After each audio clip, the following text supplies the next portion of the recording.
What's up, guys? So actually we're going to be talking about AI today. No, I've talked about AI a couple times in my previous videos, and actually a lot of the stuff that's happening right now, if you look at my old videos when we were in the dozens, I actually guessed a lot of these AI scams. I guess how it's going to be more expensive.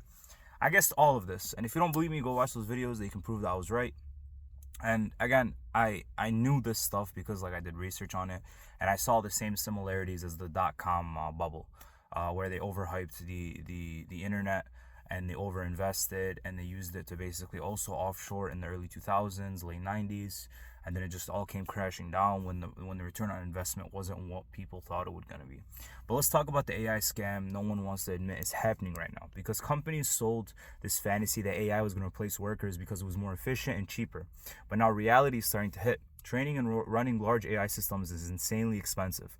We talk about massive data centers, huge electricity costs, expensive GPUs, cooling infrastructure, and constant retraining and maintenance.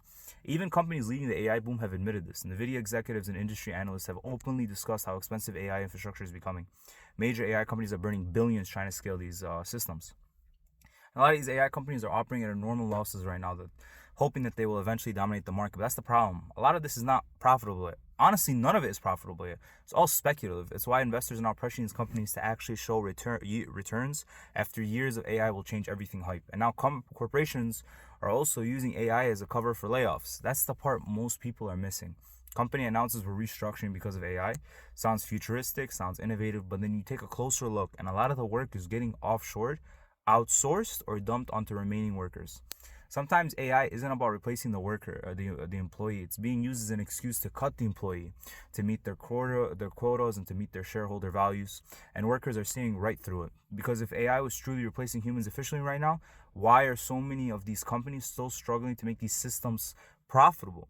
Why are companies who have gone all in on AI forcing employees internally to use their systems in almost their day-to-day basis? Why are hallucinations still common? Why do companies still need massive human oversight? Why are firms quietly rehiring people after overcutting staff?